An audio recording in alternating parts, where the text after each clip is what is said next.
मेरा नाम है अभय और आप सुन रहे हैं शेख चिल्ली के ख्याली पुलाव। वीडियो शुरू करने से पहले वीडियो को लाइक और चैनल को सब्सक्राइब जरूर कर लें। एक दिन शेख चिल्ली की अम्मी ने उससे कहा, बेटे अब तुम जवान हो गए हो, अब तुम्हें कुछ काम धंधा करना चाहिए। क्या करूं? कोई भी काम करो, लेकिन मुझे तो कोई काम आता ही नहीं, फिर मुझे कौन काम पर रखेगा? कुछ न कुछ तो करना ही पड़ेगा बेटे। तू खुद ही सोच कि मेरा बूढ़ा शरीर कब तक तेरा बोझ उठाता रहेगा। आप ऐसा कहती हैं तो ठीक है, मैं काम की तलाश में चला जाता हूँ। आप बढ़िया सा भोजन बनाइए, मैं खा पी कर चला जाऊँगा। अभी बना देती हूँ। शेख चिल्ली की अम्मी ने उनके लिए बढ़िया बढ़िया पकवान बनाए और खिला पिलाकर उन्हें नौकरी की तलाश में भेज दिया। वो मस्ती में झूमते हुए घर से बाहर निकल पड़े। उनके दिमाग में नौकरी और मजदूरी के सिवा और कोई बात नहीं थी। रास्ते में उन्हें एक व्यक्ति मिला जो अंडों का झाबा सिर पर लिए परेशान हो रहा था। बोझ के मारे उसके कदम लड़खड़ा रहे थे। उसने शेख को देखते ही कहा, ए भाई, मजदूरी करोगे? बिल्कुल करूँगा, बंदा तो मजदूरी की तलाश में ही है। तो मेरा ये झाबा ले चलो, इसमें अंडे हैं, टूट ना जाएं।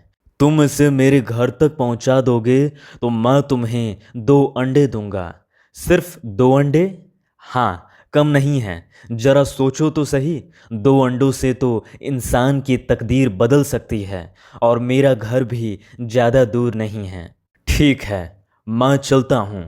और उन्होंने अंडों का झाबा अपने सिर पर रख लिया। 2 अंडों से तकदीर बदलने की बात गहराई तक उसके दिमाग में बैठ गई थी। शेख चिल्ली सेठ के साथ साथ चले जा रहे थे और उनके दिमाग ने हवाई किले बनाने शुरू किए। वो सोच रहे थे, ये मुझे 2 अंडे देगा, इन 2 अंडों से 2 चूजे निकलेंगे। चूजे बड़े होंगे, एक मुर्गी और एक मुर्गा। मुर्गी रोज अंडे देगी, बच्चे बनेंगे।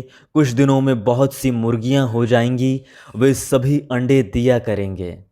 अंडे बेचने से बहुत आमदनी होगी, फिर तो पैसों की कमी नहीं रहेगी। शानदार बंगला बनाऊंगा, बहुत सी ज़मीन खरीदूंगा, भैंस खरीदकर डेयरी बनाऊंगा, दूध बेचूंगा, दूध और अंडों का थोक व्यापारी बन जाऊंगा।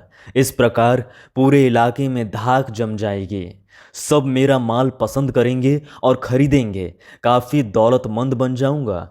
जब पास में दौलत हो जाएगी तो बड़े बड़े लोग अपनी बेटियों के रिश्ते लेकर आएंगे।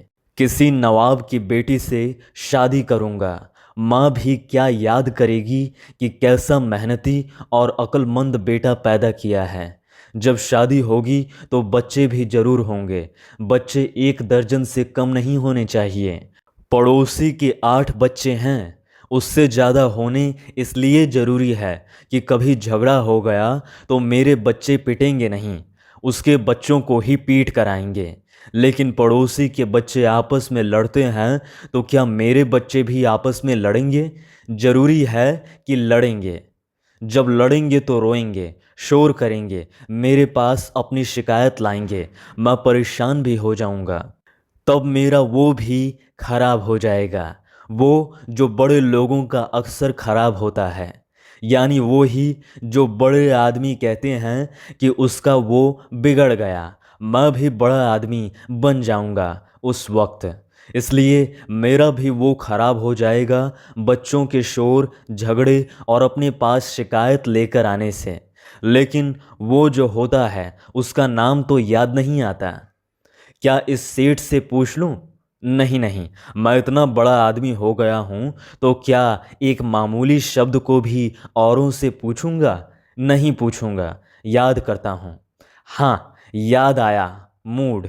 जब बच्चे शोर करते आएंगे, अब्बा असलम ने मेरा कुर्ता फाड़ दिया, अब्बा जान तौफीक ने मेरी आंखों में संतरे के छिलके का रस निचोड़ दिया, उसने बहुत जोर से उछलकर शटअप कहा तो उसका पैर रास्ते में पड़े एक पत्थर पर जा पड़ा और वो धड़ाम से झाबे समेत जमीन पर जा गिरा और सारे अंडे फूट गए। शेख साहब माथा पकड़कर बैठ गए और चारों ओर देखते हुए रोने लगे।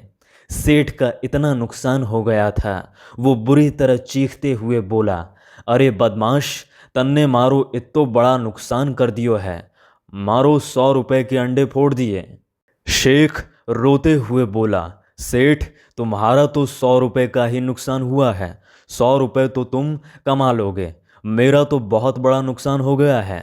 मेरा सारा परिवार और व्यापार ही खत्म हो गया है। मेरा बहुत बड़ा मुर्गी फार्म, बहुत बड़ा डेयरी फार्म, महल और 1 दर्जन बच्चे, लाखों की जायदाद, सब कुछ खत्म और बर्बाद हो गया। मैं इतना बड़ा नुकसान कैसे बर्दाश्त करूँगा? हाय मेरी बीवी, हाय मेरे 1 दर्जन बच्चे, हाय असलम मेरे बच्चे। शेख रो रहा था, पागलों की तरह छाती पीट पीट कर अपने बाल नोच रहा था। सेठ ने जब उसका ये हाल देखा तो अपने नुकसान को भूलकर चुपचाप वहाँ से भाग खड़ा हुआ। वहाँ से चलकर शेख जी घर पहुँचे। यार दोस्तों से अपने हुए नुकसान का जिक्र किया तो दोस्तों ने खूब हंसी उड़ाई। ये बात फैलते फैलते बड़ों तक पहुँची तो वे भी हंसे। उसके बाद तो मूर्खों की दुनिया में एक और नाम जुड़ गया, शेख चिल्ली।